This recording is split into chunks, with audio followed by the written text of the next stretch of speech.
Cualidad y cantidad. Generalmente, calidad y cantidad suelen considerarse como dos términos complementarios, si bien la causa profunda de tal relación dista mucho de ser comprendida. La razón ha de buscarse en la correspondencia que hemos señalado en último lugar anteriormente. Por tanto, aquí será preciso partir de la primera de todas las dualidades cósmicas, de aquella que se encuentra en el principio mismo de la existencia o de la manifestación universal y sin la cual ninguna manifestación sería posible en ninguna de sus modalidades. Tal dualidad es, según la doctrina hindú, la que se establece entre Purusa y Prakriti que, si se quiere usar otra nomenclatura, podría llamarse de la esencia y la substancia.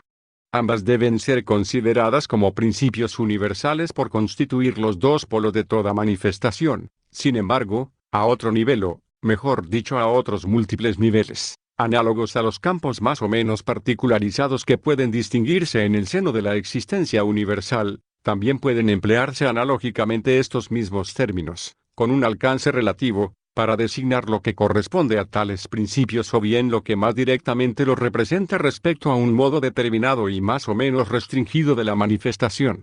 Así, podrá hablarse de esencia y de substancia, ya sea refiriendo estos términos a un mundo, es decir, a un estado de existencia determinado por ciertas condiciones especiales, o bien en relación con un ente considerado en particular, o inclusive con cada uno de los diversos estados de éste, es decir, con su manifestación en cada uno de los grados de la existencia.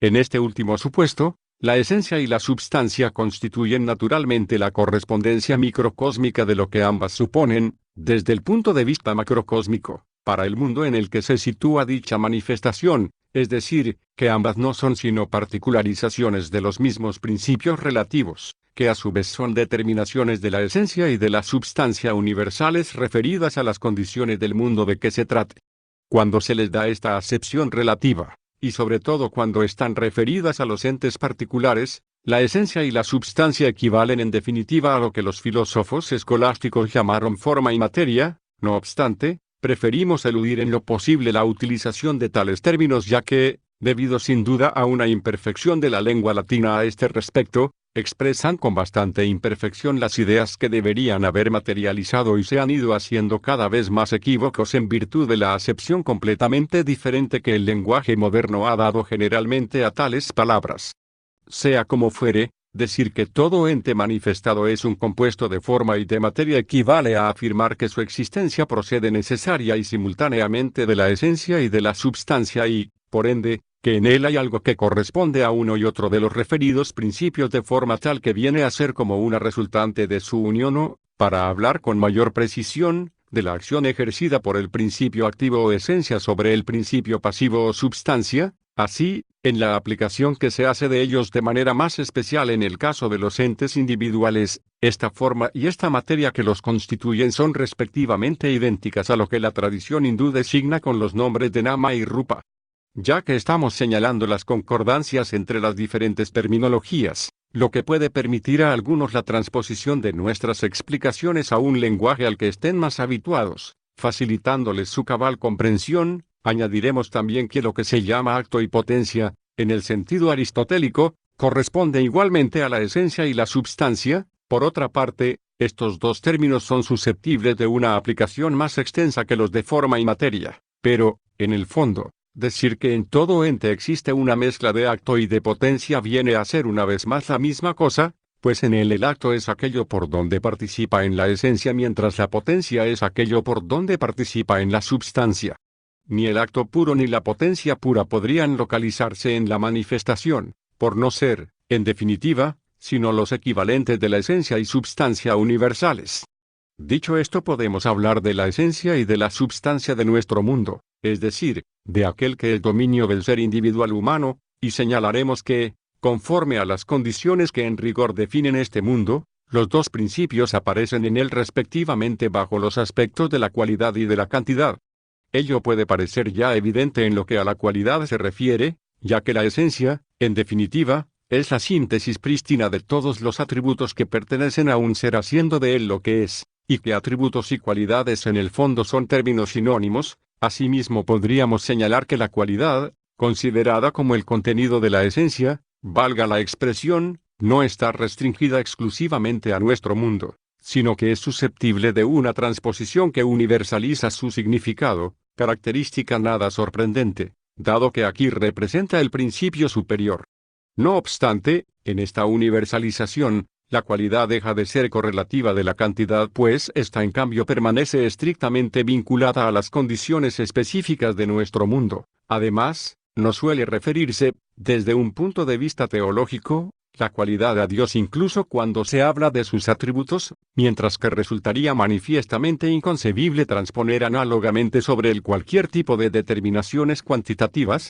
Tal vez pudiera objetarse que Aristóteles incluye la cualidad, al igual que la cantidad, entre las categorías, que no son más que modalidades especiales del ser y por tanto no coextensivas a él, mas ello se debe a que no efectúa la referida transposición y a que tampoco tiene por qué efectuarla, ya que la enumeración de las categorías no se refiere más que a nuestro mundo y a sus condiciones, de manera que, en él, la cualidad solo puede y debe ser comprendida en el sentido, más sensible desde nuestro estado individual, que la presenta, como hemos dicho en un principio, como correlato de la cantidad. Por otra parte, es interesante señalar que la forma de los escolásticos es lo que Aristóteles llama eidos y que esta palabra se emplea también para designar la especie, que es una naturaleza o esencia común a una indefinida multitud de individuos. Ahora bien, esta naturaleza es de orden puramente cualitativo por su carácter genuinamente innumerable, es decir, independiente de la cantidad, indivisible y presente por entero en cada uno de los individuos que pertenecen a dicha especie, de forma tal que no se ve afectada o modificada por el número en que éstos se encuentren y que en modo alguno puede ser objeto de un más o un menos. Por añadidura, eidos es la raíz etimológica de idea, no en el sentido psicológico que le ha sido dado por los modernos, sino en una acepción ontológica más emparentada con la utilización que de la palabra hacía Platón de lo que podría pensarse, ya que cualesquiera que sean las diferencias reales que existen a este respecto entre la concepción de Platón y la de Aristóteles, estas divergencias, como suele ocurrir, han sido considerablemente exageradas por sus discípulos y comentaristas. Las ideas platónicas también son esencias. Lo que ocurre es que Platón muestra sobre todo su faceta trascendente mientras que Aristóteles pone de relieve el aspecto inmanente, no teniendo ambos puntos de vista por qué excluirse, digan lo que digan los espíritus sistemáticos, sino que sencillamente deben referirse a unos niveles diferentes. En todo caso aquí se trata, una vez más, de arquetipos o principios esenciales de las cosas, que representan lo que podríamos llamar el lado cualitativo de la manifestación. Además, estas mismas ideas platónicas, con otro nombre y según una filiación directa, son, como ya hemos indicado anteriormente, equivalentes a los números pitagóricos, ya que, a pesar de ser llamados números de forma analógica, en modo alguno pueden confundirse con los números en el sentido cuantitativo y ordinario de esta palabra, pues, por el contrario, constituyen elementos puramente cualitativos que corresponden inversamente, por el lado de la esencia, a los números cuantitativos por el lado de la sustancia. Sin embargo, cuando Tomás de Aquino dice numerus stat ex parte materiae, sí que se trata del número cuantitativo y precisamente su aforismo sirve para expresar que la cantidad pertenece de forma inmediata a la vertiente substancial de la manifestación. Decimos substancial ya que la materia, en su acepción escolástica, no es ni mucho menos la materia a la que aluden los físicos modernos, sino precisamente la substancia, sea en su significación relativa, cuando se pone en correlación con forma y es referida a entes particulares, sea cuando se trata de materia prima como el principio pasivo de la manifestación universal, es decir, como potencialidad pura equivalente al prakriti de la doctrina hindú. No obstante, cuando se habla de materia, sea cual fuere el sentido que se dé a la palabra, todo se vuelve particularmente oscuro y confuso, ciertamente con razón. En consecuencia, una vez que hemos mostrado suficientemente la relación de la cualidad con la esencia, sin necesidad de emprender más amplios desarrollos, habremos de extendernos más sobre cuanto concierne a la relación de la cantidad con la substancia, puesto que antes tendremos que llegar a aclarar los diferentes aspectos que reviste lo que los occidentales han dado en llamar materia, incluso antes de la moderna desviación en que esta palabra estaba abocada a desempeñar tan importante papel. Ello resulta tanto más necesario cuanto que esta cuestión se sitúa en cierto modo en la raíz misma del tema principal de nuestro estudio. Anotaciones. 1. Los términos escolásticos forma y materia, traducen de forma bien poco afortunada los términos griegos eidos e ile, empleados por Aristóteles en el mismo sentido. Y 2. Señalemos también, a propósito de la esencia y de la substancia, que por substantia los escolásticos suelen entender el término griego ousia, que precisamente significa, exacta y literalmente, esencia. Huelga el decir que ello no contribuye en modo alguno a disipar la confusión lingüística, y de ello derivan expresiones como la de forma substancial, por ejemplo, que se aplica muy inapropiadamente a lo que en realidad constituye el lado esencial de un ente y no su lado substancial.